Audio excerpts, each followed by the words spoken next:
Barang siapa yang berani melawan kesepian akan menang bertempur melawan kesedihan. Salut mengawali langkahnya di SMA itu sebagai anak yang sering dipukuli dan mengakhirinya sebagai anak yang babak belur. Sekolahnya hanya sampai kelas 2 SMA karena dia tak kuat menghadapi kebrutalan trio Bastardin dan duo Boron. Terpukul raganya, tertindas jiwanya oleh para pembuli itu. Kekompakan 10 sekawan itu ternyata hanya diteriakkan di mulut demi menguat-nguatkan nyali karena sesungguhnya mereka itu orang-orang yang penakut. Kenyataannya, kecuali debut Awaludin, tak ada yang berani melawan keberingasan para pembuli itu. Sejak kecil 10 sekawan itu adalah kawanan yang lemah, bodoh, selalu bertengkar, dan saling tuduh. Hingga dewasa sekarang, mereka tetap begitu. Salut kini bekerja serabutan. Benar-benar hanya menjual tenaga. Dia biasa mengerjakan pekerjaan buangan yang orang lain tak mau atau tak sanggup mengerjakannya. Misalnya menguras tangki septik dan semua pekerjaan yang bersifat menggali. Misalnya menggali parit, sumur, atau lubang kubur. Musim kemarau dan musim banyak orang mati adalah masa panen bagi. Salut adalah lelaki penyendiri, dan itu bukan karena pilihan. Jika sedang tak bekerja, duduk termangu dia di ambang jendela di rumah dengan stiker bertulisan megah melingkar yang tertempel di rumah bantuan desa. Dia telah ditinggalkan siapapun. Kedua orang tuanya telah tiada. Saudara-saudaranya terpencar-pencar di mana-mana di Sumatera. Salut selalu dilanda kesedihan karena dia kesepian. Resolusinya setiap awal tahun adalah ingin dapat istri. Tahun demi tahun berlalu. Resolusi tinggal resolusi. Nihe lain cerita. Dia yang keras kepala, selalu membantah, selalu mungkir dan mangkir. Akhirnya dipensiun dinikan dari sekolah oleh Ibu Triwulan. Demi kesetiaannya pada Nihe, Junilah pun mendrop out-kan dirinya sendiri. Mereka lantas bekerja menjadi pelayan di warung kopi. Dan tak betah, selalu berpindah-pindah. Sebab Nihe suka berkelahi dengan majikannya. Kalau Nihe dipecat, Junilah ingin juga minta dipecat. Kini Nihe dan Junilah bekerja di CV Klino, sebuah usaha cleaning service yang aneh tetapi nyata, dimiliki oleh murid yang dulu paling jorok. Episode berikutnya Junilah 4 kali kawin cerai dan punya 4 anak dari 4 suami. Adapun Nihe tetap sendiri. Sering dia patah hati sehingga tak mau lagi menghitungnya. Baginya semua lelaki di dunia ini patut dijejer di muka renggu tembak. Sobri, Tohirin, dan Handai secara gentleman mengundurkan diri dari SMA itu setelah diminta berhenti secara baik-baik oleh pihak sekolah sebab mengalami tidak naik kelas berkali-kali di luar batas kewajaran. Terutama Sobri, yang jika melanjut ke sekolah bisa memecahkan rekor dunia sebagai siswa yang paling sering tidak naik kelas. Sobri kini bekerja sebagai sopir mobil tangki septik. Sesekali membantu Nina mengobral dagangan di kaki lima. Dengan memanfaatkan suaranya yang keras macam orang bicara pakai corong kawan. Pekerjaan Tohirin sekarang kuli pelabuhan atau pekerjaan apa saja yang disuruh Syah Bandar, termasuk membeli rokok. Maka secara singkat dapat dikatakan dia adalah kacung kampret untuk segala urusan tidak penting di pelabuhan. Debut Awaludin out pula dari SMA karena kehilangan makna hidup ini sebab kampanye tak ada lagi sehingga tak ada yang bisa diperjuangkan dan dibela. Sekarang dia bernafkah dengan membuka kios buku. Berjualan buku di negeri yang penduduknya tidak suka membaca adalah tindakan heroik. Namun, debut dia idealis ingin mencerdaskan kehidupan rakyat dan mencerdaskan kehidupan pemerintah. Kehidupannya sendiri morat-marit. Untuk membesarkan hatinya sendiri karena kios bukunya selalu sepi, debut menamai kios bukunya itu kios buku heroik. Akhirnya, hanya Honorun dan Rusif yang tamat dari SMA itu. Nama adalah Doa. Honorun sekarang menjadi guru honor bidang olahraga dan tak berhenti memproduksi anak. Adapun Handai, sesuai namanya itu, menghamburkan demikian banyak waktu hanya untuk berandai-andai. Handai sendiri senang menyebut dirinya partikelir, yakni orang yang tak terikat pada apapun dan sesekali bekerja sesuai kedamaian hati. Kenyataannya, dia lebih banyak berdamai dengan segelas kopi susu di warung kopi sambil berandai-andai menjadi orang kaya, orang terpandang. dan punya istri semelohai macam di reklame jamu kuat. Hidupnya dilanda ilusi kemegahan tingkat parah. Banyak yang bilang Handai akan segera check-in di Panti Rehabilitasi Kejiwaan Kabupaten. Bang, katanya kepada Bang Enduk, orang kampungan pemilik warung kopi kuli. Ada apa, Dai? Seandainya abang punya duit 1 miliar, abang mau beli apa? Aku takkan beli apa-apa, Dai. Oh, aku akan membangun, Dai. Membangun apa, Bang? RSJ, Dai. Sekonyong-konyong Handai hilang tak tahu ribanya. Namun tak ada yang mencarinya, bahkan keluarganya tak mencarinya. Ada setahun dia raih. Lalu sekonyong-konyong pula dia muncul lagi di Belantik. Sayang anak, berteriak-teriak Dinah menjajakan mainan anak-anak di kaki lima di pelabuhan.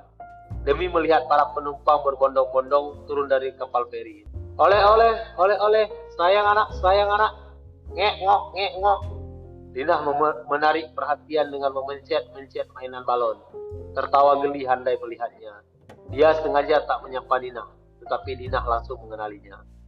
Ai, kaukah itu, Dai? Kedua sahabat lama itu berjumpa lagi. Dari mana saja kau, Dai? Merantau.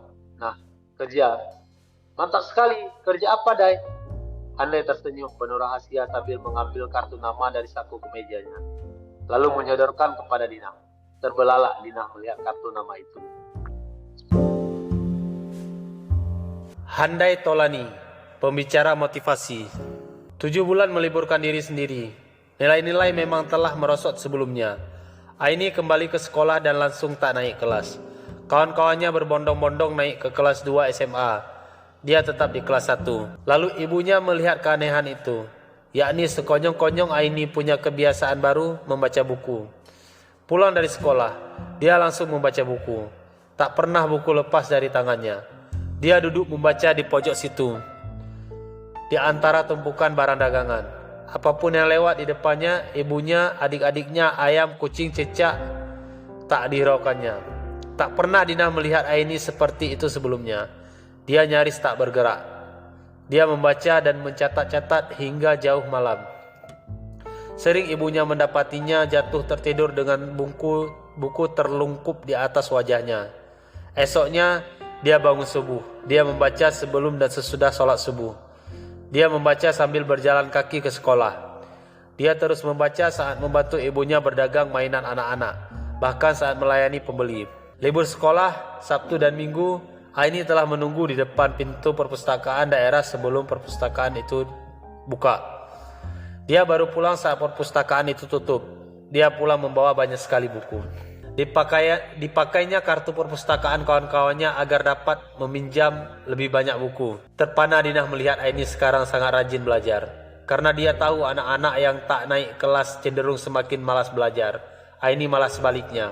Dia belajar seakan tak ada hari esok. Aini sendiri semakin giat belajar sejak melihat salah satu adiknya menunjukkan gejala seperti dulu dialami mendiang ayahnya.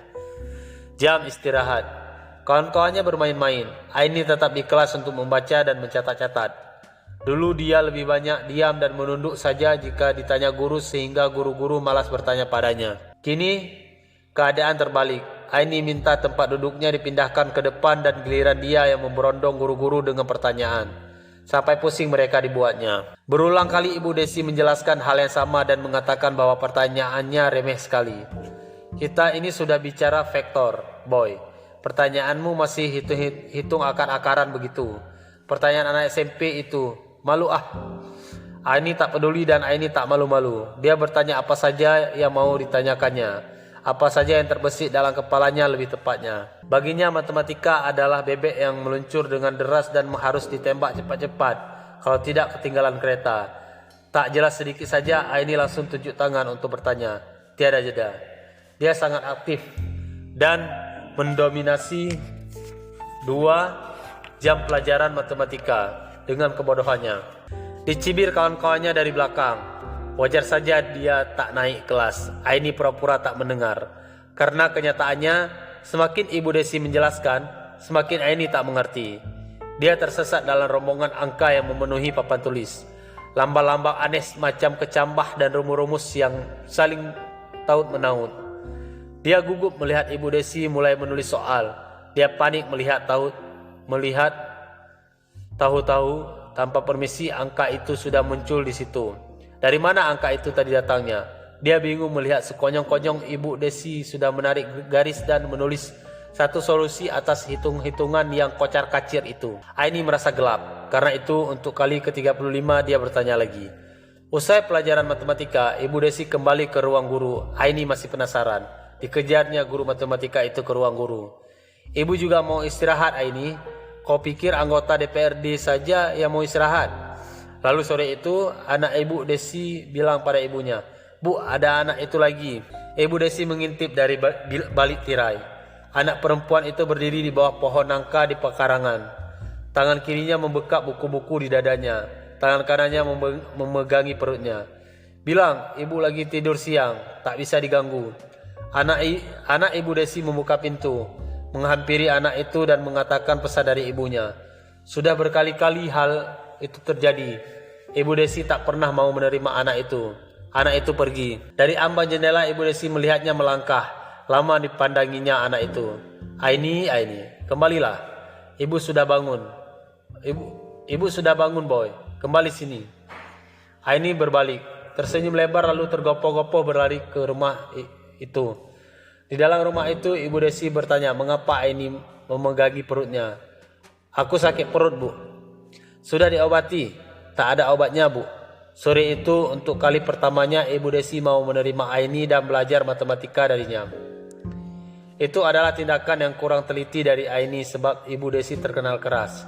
Murid-murid lain cenderung menghindarinya. Aini malah mendekati kobaran api.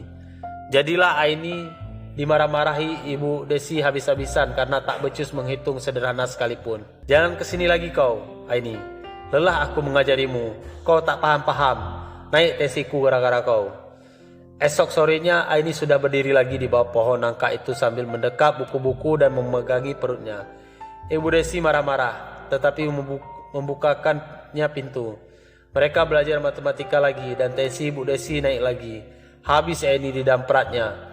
Namun semakin keras Ibu Desi memarahinya, semakin kuat kemauan Aini untuk bisa matematika. Semakin Ibu Desi mengusirnya, semakin dia datang lagi. Diusir belak-belakan oleh Ibu Desi. Aini mengambil sikap macam orang tak tahu diri. Akhirnya Ibu Desi menarik kesimpulan bahwa mereka yang mau belajar tak bisa diusir. Di rumahnya hingga jauh malam Aini mengulangi pelajaran dari Ibu Desi. Berulang-ulang kali dia salah. Dia terus mengulangi sambil memegangi perutnya yang sakit. Ibu dan adik-adiknya telah tidur. Malam senyap, bahkan seluruh makhluk di kota Belantik telah tidur. Aini masih terus belajar. Mengalir air matanya karena dia benci pada diri sendiri yang tak dapat memecahkan soal-soal matematika. Karena perutnya sakit dan karena dia rindu pada ayahnya. Setiap sore, Aini tekun belajar dari Ibu Desi. Lalu sore itu mereka sempat ngobrol-ngobrol. Ibu Desi terperanjat. "Hah? Jadi kau ini anaknya Mardina?" "Iya, Bu." Tersenyum lebar Ibu Desi teringat akan masa lalu. Dari ribuan murid yang telah diajar, guru biasanya hanya akan teringat beberapa orang saja. Yaitu yang paling pintar dan yang paling tidak pintar. Sayangnya ibumu masuk kelompok kedua, boy. Dan kau dan ibumu itu setali 3 uang. Gelap gulita matematika. Terkejut pula Aini mengetahui bahwa Ibu Desi ternyata dulu juga guru ibunya. Dan terungkaplah bahwa ibunya dulu suka dihukum berdiri di depan kelas karena tak bisa matematika. "Bedanya kau sangat gigih, boy. Kau nekat belajar sampai bisa. Aku suka sikap itu. Sedang ibumu pasrah saja." Lama Ibu Desi memandangi Aini. "Mengapa kau begitu gigih belajar, Aini? Sudah 35 tahun aku menjadi guru, tak pernah kulihat ada murid segigih kau nih." "Karena sekarang aku punya cita-cita, Bu." "Oh, jadi dulu kau tak punya cita-cita?" "Tidak, Bu." "Katakan padaku, Aini, apakah cita-citamu sekarang?" Aini mengangkat wajahnya. Ditatapnya Ibu Desi. Teringat dia pada ayahnya, mengenang air matanya. "Aku mau jadi dokter, Bu." "Oh, hebat nian. Dokter apa?" "Dokter ahli, Bu." "Dokter ahli apa, Bu?" "Aku tak tahu, Bu. Pokoknya aku mau jadi dokter ahli."